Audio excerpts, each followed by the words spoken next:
नमस्कार। मैं Shashi Prabha Saraswat, associate professor Hindi, राजकीय कन्या महाविद्यालय सीकर।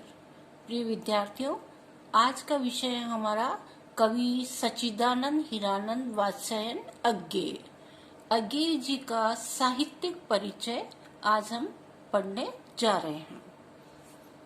अज्ञेय कवि, शैलीकार तथा कथा साहित्य को एक महत्वपूर्ण मोड़ देने वाले कथाकार, ललित निबंधकार, संपादक, अध्यापक थे। उनका जन्म 7 मार्च 1911 में उत्तर प्रदेश के कुशीनगर में हुआ था। अज्ञेय जी के पिता पंडित हीरानंद शास्त्री प्राचीन लिपियों के विशेषज्ञ थे। अज्ञेय प्रयोगवाद एवं नई कविता को साहित्य जगत में प्रतिष्ठित करने वाले कवि हैं। बहुआयामी व्यक्तित्व के एकांतमुखी प्रखर कवि होने के साथ साथ वे एक अच्छे फोटोग्राफर और सत्यान्वेषी पर्यटक भी थे। 1936 और 37 में सैनिक और विशाल भारत नामक पत्रिका का इन्होंने संपादन किया। 1943 से 1946 तक ब्रिटिश सेना में रहे। इसके बाद इलाहाबाद से प्रतीक नामक पत्रिका निकाली और ऑल इंडिया रेडियो की नौकरी स्वीकार की।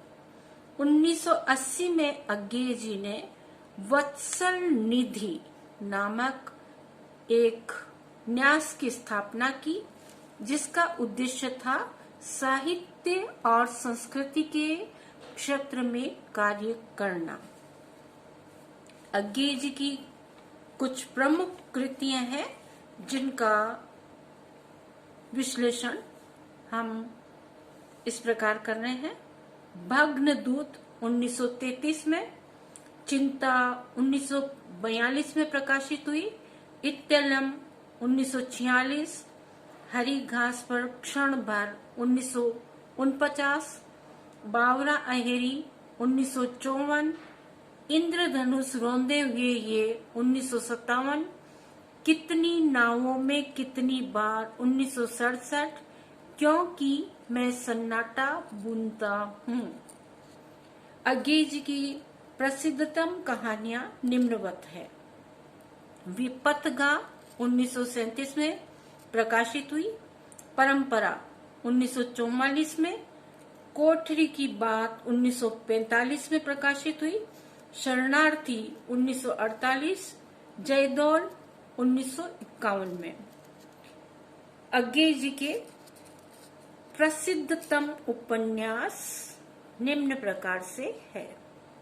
शेखर एक जीवनी, दूसरा उपन्यास है इनका नदी के द्वीप, और तीसरा उपन्यास है अपने अपने अजनबी, जो 1961 में प्रकाशित हुआ।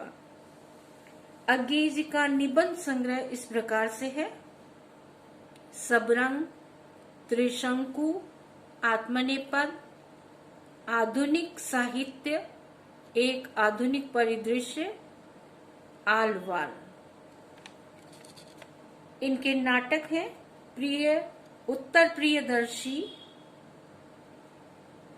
पुरस्कार मिले हैं इनको, साहित्य अकादमी पुरस्कार मिला है अज्ञेय जी को, और भारतीय ज्ञानपीठ पुरस्कार इन्हें मिला है। अज्ञेय जी को प्रयोगवाद के जनक भी कहा जाता है। अज्ञेय प्रयोगवाद के जनक हैं।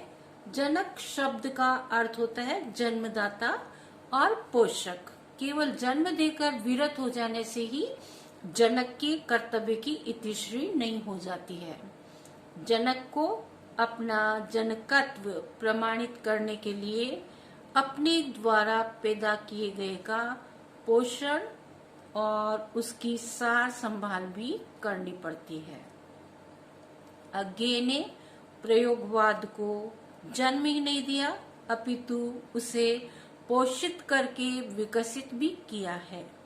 अतः वे निश्चय ही प्रयोगवाद के जनक एवं प्रवर्तक हैं, क्योंकि प्रयोगवाद की प्रयोगशीलता का विधिवत आरंभ अज्ञे जी ने ही किया है।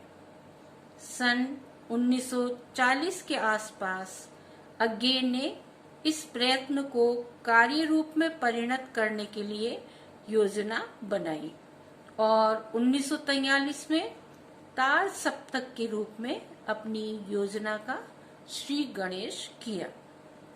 प्रयोगशील कवियों का एकत्रीकरण और उत्साहवर्धन करने का कार्य भी अज्ञे जी ने ही किया है। अज्ञे ने सप्तकों का प्रकाशन एक और व्यवस्था के साथ किया है। उन्होंने तार सप्तकों के माध्यम से प्रयोगशील कवियों का नेतृत्व किया है।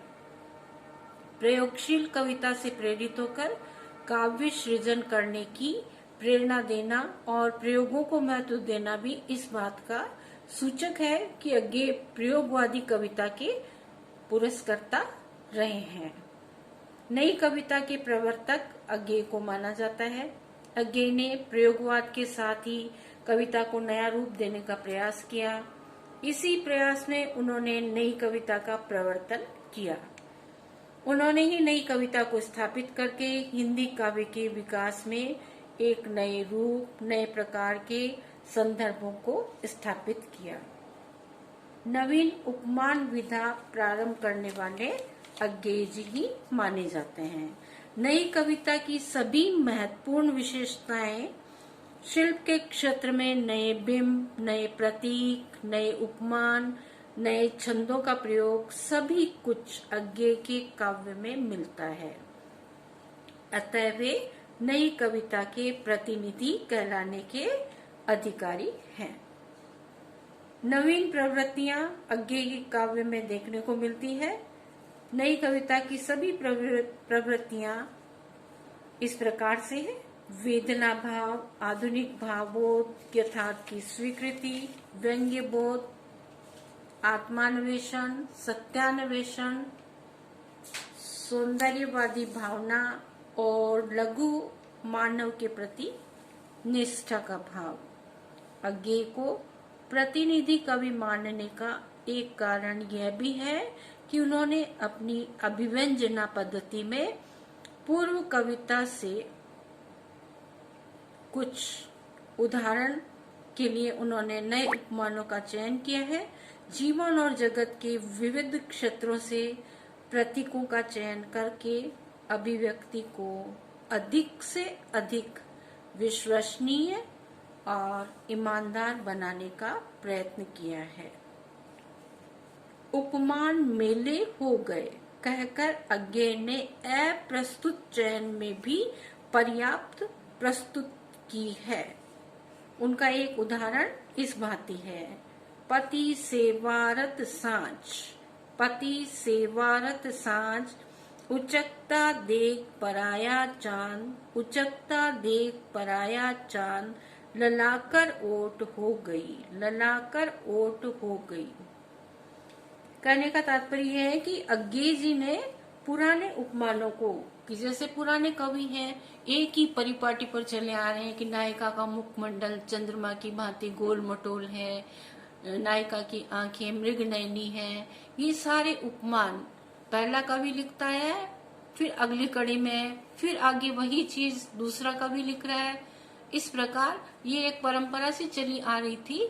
उस परंपरा से हट करके अज्ञे जी ने नवीन उपमानों का प्रयोग किया। उन्होंने कहा उपमान मेले हो गए हैं। एक उदाहरण उन्होंने दिया है कि जैसे हमारे बर्तन होते हैं, बर्तनों को बार बार रगड़ने से, कि पुराने जमाने में पीतल के बर्तन होते थे और उस पर कलई की जाती थी, सफेद रंग की चांदी जैसी कलई की जाती थी। वो कलई बार बार रगड़ने से, मांजने से उतर जाती है। ऐसे ही बार बार कविता में एक ही उपमान का प्रयोग करने से पाठक, श्रोता ऊब जाता है। अतः अज्ञे जी ने नए नए प्रयोगों को, उपमानों को प्रस्तुत किया। उन्होंने नवीन उपमानों को अपनी कविताओं में लिया। बहुत बहुत धन्यवाद।